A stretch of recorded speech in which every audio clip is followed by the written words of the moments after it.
Hello बच्चों, स्वागत है आप सभी का क्रैश कोर्स लेक्चर नंबर 4 में। तो crash course lecture number 1, lecture number 2, lecture number 3 हम लोग देख चुके हैं। उसमें फर्स्ट और सेकंड में हम देखे हुए थे बेसिक बायोलॉजी के बारे में।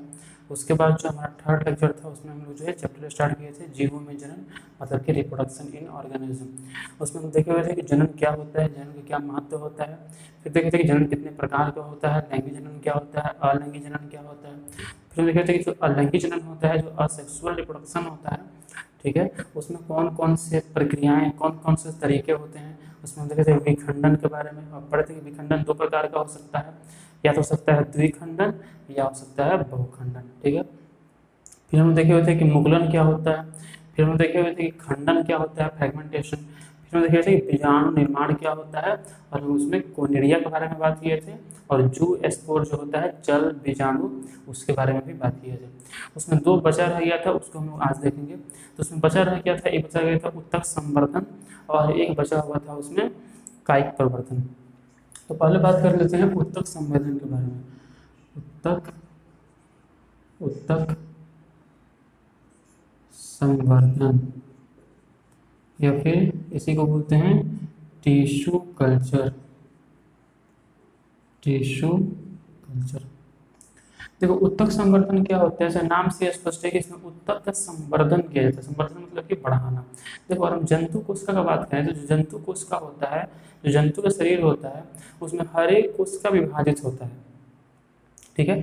और हर एक कोशिका जो है अपनी संख्या को बढ़ाता है जंतु में।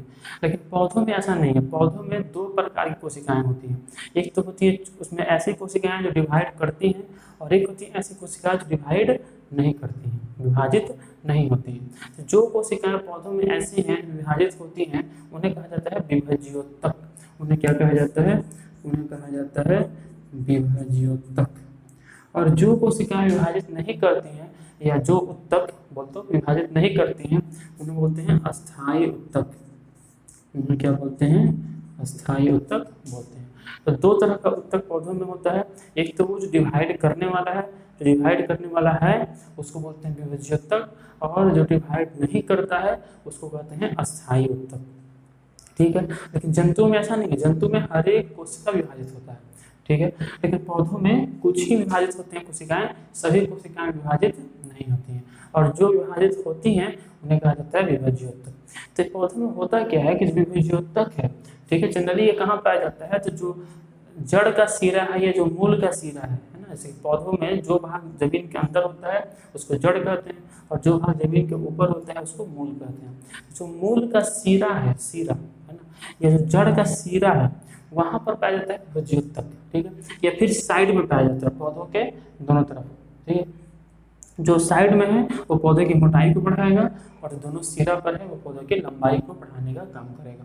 तो अब जो विभज्योतक है, ये कि हम लोग क्या करते हैं कि मान लो ये पौधा है, तो ये मान लो इसका जड़ है और ये इसका तना है, तो यहाँ पर विभज्योतक होता है, ठीक है, जो कि पौधे की लंबाई को बढ़ा रहा है। वैसे ही यहाँ पर होता है, फिर साइड में भी होगा जो कि पौधे की मोटाई को बढ़ाएगा। तो ये जो विभज्योतक है, इसको यहाँ से काट के हम निकाल लेते हैं, ठीक है। विभज्योतक का काम क्या था? विभाजित करने का। जैसे इसको हम काट के निकालेंगे, तो यहाँ से काट के निकालने के बाद हम क्या करते हैं, इसको एक पोषक माध्यम में लेकर डाल देते हैं। पोषक माध्यम, पोषक माध्यम मतलब कि वैसा माध्यम जहाँ पर कि इस कोशिका को विभाजित करने के लिए जो भी पोषक पदार्थ चाहिए वो सब यहाँ मौजूद हो, है ना। जैसे कि कोशिका को विभाजित करना है, उसको पोषक पदार्थ चाहिए जिसके कारण वो विभाजित कर पाए, उसको पोषण में कोई कमी नहीं हो। तो इसके लिए हम यहाँ से काटेंगे और ले जाकर कहाँ डाल देंगे? पोषक माध्यम में ले जाकर डाल देंगे। अब जिसको लाकर पोषक माध्यम डालेंगे तो क्षमता है विभाजित होने का, और इसको पोषण भी मिल रहा है। तो अब ये क्या होगा? अब जो है ये विभाजित होगा। विभाजित होकर कोशिकाओं का एक बड़ा सा समूह बना लेगा, कोशिकाओं का एक बहुत बड़ा गुच्छा बना लेगा, जिसको कि बोलते हैं कैलस। क्या बोलते हैं इसको? कैलस कहते हैं, ठीक है। पहले क्या करें? विभज्योतक को हटाएं, किसमें से? पौधे में से, ठीक है। विभज्योतक कौन होता है? तो पौधों का वह उत्तक जो विभाजित करने की क्षमता जिसमें होती है उसको कि विभज्योतक कहते हैं, और जो विभाजित नहीं हो सकता है उसको कहते हैं अस्थायी उत्तक। तो जो विभज्योतक है इसमें से कोशिका को निकालें, और निकाल के क्या किया? ले जाकर उसको डाल दिए हम कहाँ पर? पोषक माध्यम में। पोषक माध्यम में डालने के बाद क्या हुआ कि जो कोशिका था विभाजित हुआ, और कोशिकाओं का एक समूह बन गया जिसको कि बोलते हैं कैलस। फिर क्या करते हैं? इस कैलस को यहाँ से निकालते हैं, और लिया के रखते हैं हार्मोनल माध्यम में, मतलब हार्मोन में। ठीक है, जिस तरह से इंसान में हार्मोन होता है उस तरह से पौधों में भी हार्मोन होता है। ठीक है, जैसे कि ऑक्जीन, जिबरेलिन, साइटोकाइन, 5 तरह के हार्मोन मुख्यतः पौधों में पाए जाते हैं। Auxin, gibberellin, cytokine, abscisic acid और एथाइलिन। लेकिन ये सब एलिमेंट क्लासिक चीजें हैं। तो इसको हम क्या जो खाली कैलस बन गया तो क्या इससे पौधा बन जाएगा? नहीं। कैलस मतलब क्या है? कोशिका का समूह बना है, हमको उसको क्या करना है? पौधा के रूप में उसको विभेदित करवाना है ना। ये जो कैलस जो है उसकी कोशिकाएं पौधे की कोशिकाएं परिवर्तित हो, तो इसके लिए हम क्या करेंगे? मतलब पौधे के रूप में परिवर्तित हो, तो उसके लिए हम क्या करेंगे? कैलस को यहाँ से निकालेंगे और क्या यहाँ रख देंगे? हार्मोनल माध्यम में। जैसे ही यहाँ पर लेकर हम पौधों को रखेंगे, मतलब इस कैलस को रखेंगे, तो कैलस में जो होगा विभेदीकरण होगा। कैलस को जब यहाँ पर रखेंगे तो कैलस में क्या होगा? विभेदीकरण होगा। विभेदीकरण फलस्वरूप क्या होगा कि जो कैलस है विभेदीकृत होकर, डिफ्रेंशिएट होकर छोटा सा एक प्लांट बन जाएगा। विभेदीकृत होकर ये छोटा सा एक प्लांट बन जाएगा, पौधा बन जाएगा, पादप बन जाएगा। फिर इसको हम यहाँ से निकालेंगे और निकाल जाकर जो है मिट्टी है या फिर गमला है जो भी हमारे पास है उसमें जाके इसको रोप देंगे मिट्टी में, जहाँ पर कि ये पौधा बन जाएगा। तो ये जो प्रक्रिया है इसको बोलते हैं उत्तक संवर्धन। ठीक है, समझ लो इसमें क्या क्या इसमें क्रिया विधि हुई। सबसे पहली बात यह कि पौधे में विभज्योतक है उसको अलग किया गया, विभज्योतक को लेकर रखा गया पोषक माध्यम में, जहाँ पर उसमें विभाजन हुआ और उससे कोशिकाओं का गुच्छा बन गया, इसको बोलते हैं कैलस। कैलस को निकाला गया पोषक माध्यम से, लेकर रखा गया कहाँ पर? हार्मोनल माध्यम में, जहाँ पर कि पौधे के विभेदीकरण के लिए, पौधे की वृद्धि के लिए जो भी हार्मोन जरूरी हैं वो सब वहाँ पर उपस्थित रहते हैं। जब वो हला कर रखेंगे तो कैलस में विभेदीकरण होगा और उससे फिर क्या बन जाएगा? छोटा सा पौधा बन जाएगा। और फिर इस पौधे को वहाँ से निकालेंगे, गमला में रखेंगे जहाँ से कि वो वृद्धि करना शुरू कर देगा। ये फिर निकाल के मिट्टी में लगा सकते हैं, इससे कि पौधा बन जाएगा। तो इस प्रकार जो है कराया जाता है उत्तक संवर्धन। इस प्रक्रिया द्वारा जनरली जो अंगूर है या फिर जो है केला है, जो भी मतलब जो जिसमें भी जो भी पौधे हैं उनका हम वृद्धि करा सकते हैं, उनका जनन जो है हम उत्तक संवर्धन प्रक्रिया से करा सकते हैं। तो ये था उत्तक संवर्धन। ठीक है, बेसिकली इसमें आपको इसका तरीका समझना था और कुछ इसमें था नहीं। बाकी जो नोट्स मिलेगा आपको उसमें ये विस्तार से लिखा हुआ मिल जाएगा, जो हम बोले हैं वही उतना ही बात है, उतना ही लिखा हुआ मिल जाएगा। ठीक है, तो ये था उत्तक संवर्धन। उसके बाद जो अगली प्रक्रिया होती है वो होती है कायिक प्रवर्धन। एक और जो था ना उसमें कल लिखवाए थे पिछले क्लास में, पिछले क्लास नहीं देखे, जाकर देख लो। तो एक और क्या था? कायिक प्रवर्धन, या इसको बोलते हैं वेजिटेटिव प्रोपेगेशन। ठीक है, वेजिटेटिव प्रोपेगेशन। कायिक प्रवर्धन क्या है? तो कायिक प्रवर्धन ही एक अलैंगिक जनन की प्रक्रिया है और एक ऐसी प्रक्रिया है जिसमें कि हम क्या करते हैं कि पौधे के ही किसी भाग से नए पौधे को वृद्धि करवाते हैं। तो वो जो प्रक्रिया होती है उसको क्या कहते हैं? कायिक प्रवर्धन। जैसे देखोगे गुलाब के पौधा में, जो गुलाब का पौधा होता है उसमें से हम गुलाब के अगर किसी टहनी को तोड़ लें और जाकर लगा दें, उससे नया गुलाब का पौधा विकसित हो सकता है। तो उस प्रक्रिया को क्या बोलेंगे? कायिक प्रवर्धन। मतलब कायिक प्रवर्धन अलैंगिक जनन की एक ऐसी प्रक्रिया है जिसमें पौधे के किसी भाग से नया पौधा प्राप्त किया जाए, तो उस प्रक्रिया को कायिक प्रवर्धन कहा जाता है। और जिस भाग से नया पौधा प्राप्त किया जाता है उस भाग को कहा जाता है कायिक प्रवर्धन।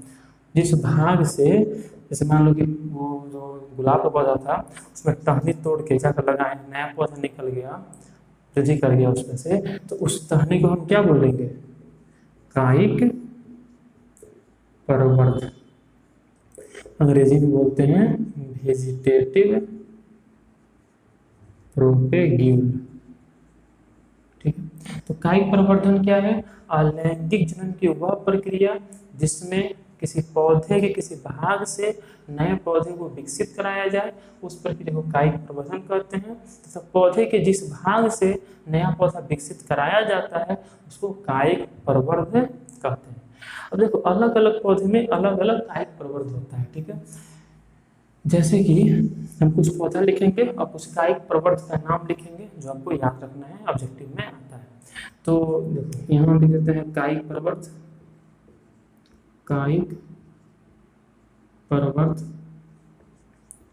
इसको ये बोलते हैं वेजिटेटिव प्रोपेगेन। और यहाँ लिख देते हैं पादप, किस पौधा में कौन सा कायिक प्रवर्त पाया जाता है। ठीक है, तो पहले लिख देते हैं रनर। ठीक है, हिंदी में इसको बोलते हैं अंतःभोजधारी, सॉरी इसको बोलते हैं ऊपरी भोजधारी, ऊपरी भोजधारी। दूसरा होता है राइजोम, राइजोम इसको बोलते हैं भोजधारिका, भोजधारिका। तीसरा होता है, सबका एग्जाम्पल भी हम लिखेंगे, तो रनर, राइजोम, ऑफसेट, जिसको बोलते हैं अंतःभोजधारी। और होता है बल्ब, बल्ब को बल्ब भी कहते हैं। ठीक है, और होता है ट्यूबर, इसको बोलते हैं कंद। और होता है शकर। ठीक है, और होता है रनराइजम, ऑफसेट, बल्ब, ट्यूबर, शकर। कुछ पत्ती भी होती हैं, पत्तियों से भी नए पौधे निकल जाते हैं, पत्ती कलिकाओं से, पत्ती कलिकाएं। तो इसमें क्या होता है कि जो पत्ती होता है, मान लो ये पत्ती है, तो पत्ती पर से ही नया पौधा निकल जाता है, तो पत्ती कलिकाएं। तो रनर किसमें पाया जाता है, ये पाया जाता है घास में। किसे पाया जाता है, घास में और ऑक्जेलिस में, घास में और ऑक्जेलिस में पाया जाता है रनर। राइजोम किसमें पाया जाता है, ये पाया जाता है जिंजर और टर्मरिक। जिंजर मतलब क्या होता है, जिंजर मतलब होता है अदरक, है ना, और हल्दी। ठीक है, ऑफसेट, ऑफसेट पाया जाता है वाटर हाइसिंथ में, वाटर हाइसिंथ, वाटर हाइसिंथ को बोलते हैं जलकुंभी। ठीक है, और ध्यान रखने की बात कि जलकुंभी को बंगाल का शोक कहा जाता है। क्यों, क्योंकि जलकुंभी जो है वो जल में बहुत तेजी से वृद्धि करता है, और जल में जितना भी ऑक्सीजन है उसको खींच लेता है। तो उससे क्या होता है कि जो भी जलीय जीव हैं उनकी मृत्यु हो जाती है। जो जलीय जीव सांस कैसे लेते हैं, जल में जो ऑक्सीजन घुला हुआ है उसी का उपयोग करते हैं सांस लेने के लिए। अब जब वाटर हाइसिंथ आता है तो बहुत तेजी से वृद्धि करता है, और जल में जो भी ऑक्सीजन घुला है उसको खींच लेगा। तो उससे क्या होगा, जो पेड़ पौधे हैं वो, जो मतलब उसमें जलीय जीव हैं वो मर जाएंगे। ठीक है, तो आता है बंगाल का शोक। अब चूंकि जो बंगाल होता है, जो बंगाल मतलब राज्य है, वहाँ पर उसकी अधिकांश अर्थव्यवस्था है वो मछली पालन पर चलता है ना। मछली का उत्पादन बहुत ज़्यादा होता है वहाँ पे, और जो पूरी अर्थव्यवस्था है बंगाल की वो कहीं ना कहीं मछली उत्पादन पर भी निर्भर करता है। अब जब ये आता है नदी में, ये जो भी तालाब है, जो भी मतलब जल का स्रोत है जहाँ पर मछली को मतलब वृद्धि कराया जा रहा है, जब वहाँ पर वाटर हाइसिंथ आएगा तो बहुत तेजी से फैल जाएगा, पूरा ऑक्सीजन खींच लेगा, उससे मछलियाँ मर जाएंगी, और उससे जो है बंगाल को बहुत नुकसान होता है। इसलिए जलकुंभी को क्या कहते हैं, ध्यान रखना, इसको बंगाल का शोक कहते हैं। ठीक है, बंगाल का शोक। बल्ब, बल्ब पाया जाता है किसमें, ओनियन और गार्लिक। ओनियन मतलब क्या होता है बोलो, प्याज। गार्लिक मतलब लहसुन, लहसुन बोलो, लहसुन बोलो, जो बोलते होगे, अंग्रेजी में बोलते हैं गार्लिक। ठीक, कंद, कंद किसमें पाया जाता है, आलू में। ठीक है, शक्कर पाया जाता है मिंट में। मिंट मतलब अंग्रेजी लिख रही है, बात नहीं, मीनिंग याद कर लेना, पुदीना। ठीक है, और पत्ती का ले पाए, मतलब पत्ती से किसमें होता है, तो ब्रायोफाइलम, ब्रायोफाइलम, या इसी को एक और नाम होता है पत्थर चट्टा। इसका एक और नाम क्या होता है, पत्थर चट्टा। एक और एग्जाम्पल लिख सकते हैं, बेगोनिया। ठीक है, तो ये ऐसे पौधे हैं जिन्हें पत्ती से ही नया पौधा निकल जाता है, ब्रायोफाइलम में और बेगोनिया में। तो ये सब कुछ और भी बहुत है, लेकिन आपको इतना जो है रटा हुआ होना चाहिए, इसमें से कोई ऑब्जेक्टिव में आएगा। ठीक है, इसमें से रनर ऊपरी भूस्थारी, घास ऑक्जेलिस, राइजोम अदरक हल्दी, ऑफसेट वाटर हाइसिंथ, बल्ब प्याज लहसुन, कंद, आलू, शक्कर, पुदीना, पत्ती कलिकाएं, इसका ये सब क्या है? कायिक प्रवर्धक। मतलब इनसे, जैसे आलू में देखे होगे ना, आलू में जो वो आँख जिसको बोलते हैं, वो आँख क्या है? कंद है। देखे होगे जो अदरक है, देखे होगे कि अदरक अगर ऐसे है तो अदरक से ऐसे बहुत सारा पतला पत्ता निकला होता है, तो इसको क्या बोलते हैं? उसको बोलते हैं राइजोम, है ना। वैसे ही हल्दी है, तो हल्दी में देखते होगे कि ऐसे पतला पत्ता निकला होता है, ठीक है, उससे नया हल्दी का पौधा बन सकता है, उसको क्या बोलते हैं? राइजोम बोलते हैं। तो इस तरह से जो है आपको ये रटा होना चाहिए। तो ये सब पौधे के भाग ही हैं जैसे नया पौधा विकसित किया जा सकता है। तो ऐसे जो पौधे के जो भाग हैं, पौधे के भाग से अगर नया पौधा विकसित किया जाए तो उस प्रक्रिया को क्या बोलते हैं? कायिक प्रवर्धन। और वो जो पौधे के भाग हैं उनको बोलते हैं कायिक प्रवर्धन। तो इसको एक बार आप स्क्रीनशॉट ले लेंगे, ठीक है। इसमें देखिए एक चीज थोड़ा सा छूट गया, जो शक्कर है, शक्कर, इसको बोलते हैं अंतःभूस्थायी। तो हिंदी में एक मिस्टेक हो गया, देख लीजिए थोड़ा इसको। इसको बोलते हैं अंतःभूस्थायी, ठीक है। किसको? शक्कर को। जो ऑफसेट है इसको बोलते हैं भूस्तारिका। जो ऑफसेट है इसको बोलते हैं भूस्तारिका। और जो राइजोम है इसको बोलते हैं अंतःभूस्थायी। थोड़ा सा हिंदी में क्या होता है, थोड़ा सा गड़बड़ हो जाता है, लेकिन कोई बात नहीं, ठीक है, इसलिए थोड़ा सा मिस्टेक हो गया था, तो ये सही है। रनर मतलब ऊपरी भूस्तारी, राइजोम मतलब परगंध, राइजोम मतलब परगंध, ठीक है। ऑफसेट मतलब भूस्तारिका, बल मतलब बल, टिर मतलब कंद, शक्कर मतलब अंतिम अंतःभूस्थारी, और पत्ती कलिकाएं, ठीक है। अब ये सही है, इसका स्क्रीनशॉट ले लीजिए, पहले वाला एडिट कर दीजिएगा, ये सही है,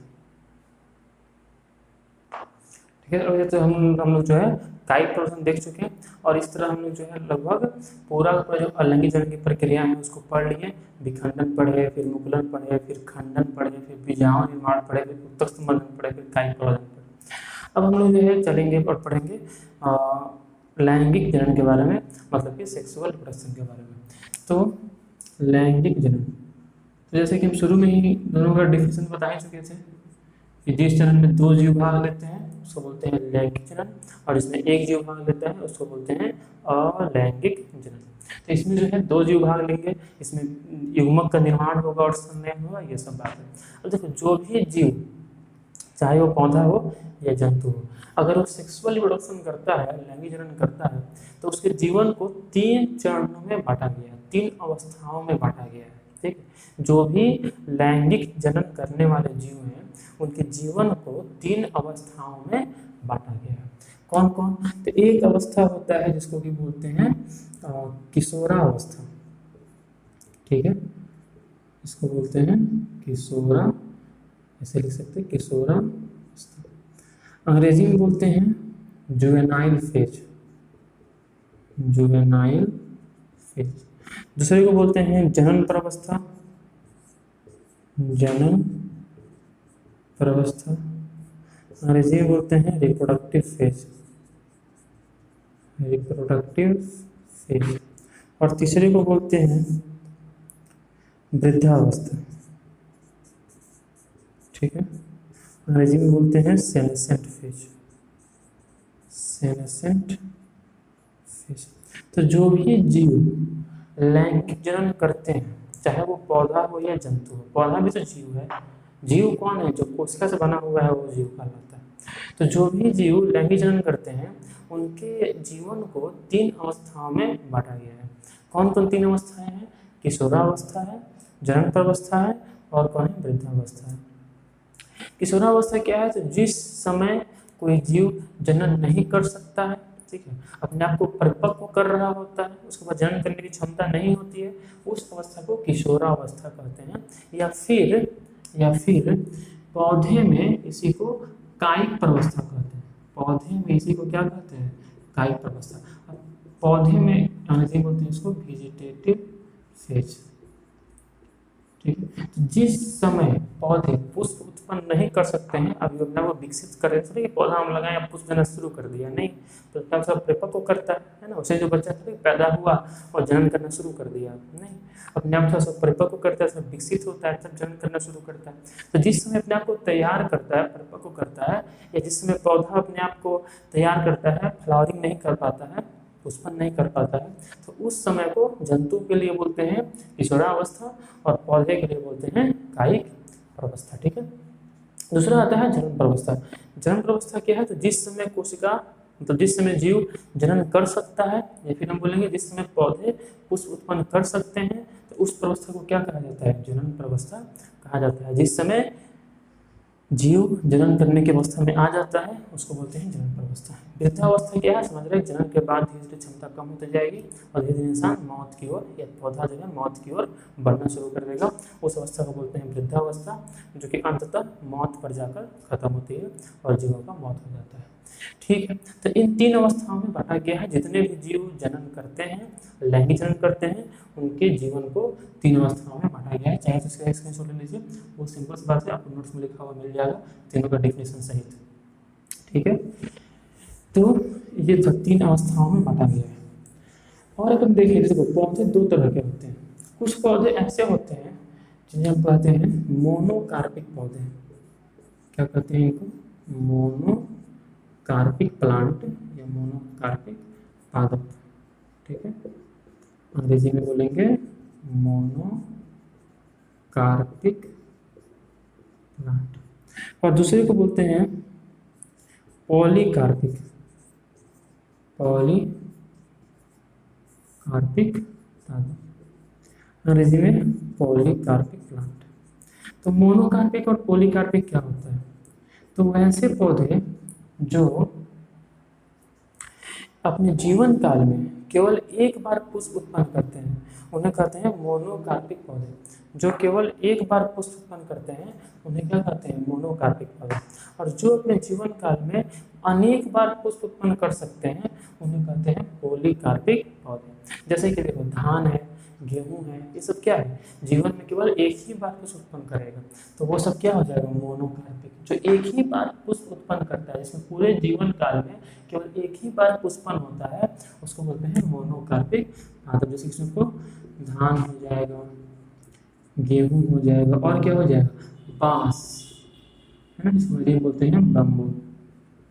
जो बांस होता है ये भी अपने जीवन काल में केवल एक ही बार पुष्प उत्पन्न करता है। जब इसको मरने का समय होता है 50 से 60 साल बाद, तो एक पुष्प उत्पन्न करता है और मर जाता है।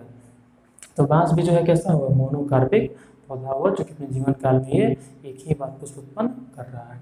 और जो पौधे अनेक बार पुष्प उत्पन्न कर सकते हैं उन्हें क्या कहते हैं, पॉलीकार्पिक पौधे कहा जाता है। जैसे कि आम हो जाएगा, है ना, और कौन हो जाएगा, लीची हो जाएगा। तो ये सब जो हो जाएगा पॉलीकार्पिक। मोनोकार्पिक पौधे क्या है, जो केवल एक बार पुष्प उत्पन्न करता है। एकदम सिंपल चीज है, याद कर लो अभी। जो पौधे जीवन काल में केवल एक ही बार पुष्प उत्पन्न करेंगे उन्हें बोलेंगे मोनोकार्पिक, और जो अनेक बार कर सकते हैं उन्हें कहते हैं पॉलीकार्पिक। ठीक है, और सुनो, कुछ पौधे ऐसे होते हैं जो एक वर्षीय होते हैं। ठीक है, कुछ पौधे कैसे होते हैं, एक वर्षीय, जिनका जीवन काल, इसको एनुअल प्लांट कहा जाता है। एनुअल प्लांट, एक वर्षीय पादप। एक वर्षीय पादप कौन है, तो वैसे पादप जिनका जीवन काल एक ही साल में पूरा हो जाता है उन्हें कहते हैं एक वर्षीय पादप। जिनका जीवन काल एक ही साल में पूरा हो जाता है, जैसे कि धान, गेहूं, ये सब। बांस नहीं, बांस तो 50 से 60 साल जीता है और अंत में पुष्प संग्रह मर जाता है, तो बांस तो नहीं होगा। लेकिन वैसे पादप का जीवन काल एक ही साल में पूरा हो जाता है। धान, गेहूं, जो भी देखिए, तो जो मटर है, जो एक मटर जो एक साल में जीवन जिसका पूरा हो जाता है उसको क्या कहते हैं, एक वर्षीय पादप कहते हैं। और कुछ पादप ऐसे हैं जिन्हें कहते हैं बहुवर्षीय। देखो बहुत बेसिक बेसिक बात है ये सब, आपको ही पता होगा, नाम से ही लग जा रहा है। बहुवर्षीय मतलब क्या होगा, इसको बोलते हैं पेरेनियल प्लांट। ठीक है, पेरेनियल प्लांट। वैसे पादप जो कि अनेक बार पुष्प उत्पन्न करते हैं उन्हें कहते हैं बहुवर्षीय। अच्छा, बहुवर्षीय में भी कुछ ऐसे हैं जो पूरे साल पुष्प उत्पन्न करते हैं, जैसे कि गुड़हल। गुड़हल ऐसा है, मतलब अड़हुल जिसको बोलते हैं, अंग्रेजी में हिबिस्कस फ्लावर बोलते हैं। देखो ना, गुड़हल का फूल जो होता है तो वो साल भर होता है, तो ये साल भर पुष्प उत्पन्न करता है। कुछ जो है, जैसे कि आम है, ये 2 साल में एक बार केवल पुष्प उत्पन्न करता है। हालांकि कुछ आम में जो है क्या किया जाता है, दवा देकर उसको जो है हर एक साल आम उत्पन्न कर लिया जाता है। लेकिन जनरली जो है आम जो है 2 साल में एक बार पुष्प उत्पन्न करता है। और कुछ जैसे लीची हो गया, जामुन हो गया, है ना, लीची, जामुन, ये सब हर एक साल पुष्प देते हैं। तो क्या क्या देखे, मोनोकार्पिक पौधे कौन है? वैसे पौधे जो केवल एक बार पुष्प उत्पन्न करते हैं उन्हें बोलते हैं मोनोकार्पिक पौधे। वैसे पौधे जो अनेक बार पुष्प उत्पन्न करते हैं उन्हें बोलते हैं पॉलीकार्पिक पौधे। वैसे पौधे जो जिनका जीवन काल केवल 1 साल में पूरा हो जाता है उन्हें कहते हैं एक वर्षीय पादप। और वैसे पादप जिनका जीवन काल अनेक साल तक, मतलब अनेक साल तक जीते हैं, 50 60 70 या 20 25 साल तक जीते हैं, उन्हें बोलते हैं बहुवर्षीय पादप। बहुवर्षीय पादप में कुछ ऐसे हैं जो पूरे साल पुष्प उत्पन्न करते हैं, जैसे कि गुड़हल। कुछ ऐसा है जो कि 2 साल में एक बार पुष्प उत्पन्न करता है, जैसे कि आम। और कुछ ऐसा है कि जो साल में एक बार पुष्प उत्पन्न करता है अपने मौसम आने पर, जैसे कि लीची या जामुन। तो ये आपको सब लिखा हुआ नोट्स में मिल जाएगा, इसका आप चाहे तो स्क्रीनशॉट ले लें। और आज का वीडियो यहीं पर खत्म होगा। नेक्स्ट वीडियो में हम लोग बात करेंगे इसके आगे। तब तक के लिए इसको पढ़ाई करते रहें, अच्छे से पढ़ाई करें, अच्छे से याद करें, नोट्स बनाएं। एनसीईआरटी पढ़ना हो तो पढ़ें, नहीं तो ठीक है नोट्स में बार बार पढ़ें। चलिए ठीक है, वीडियो खत्म करते हैं। धन्यवाद।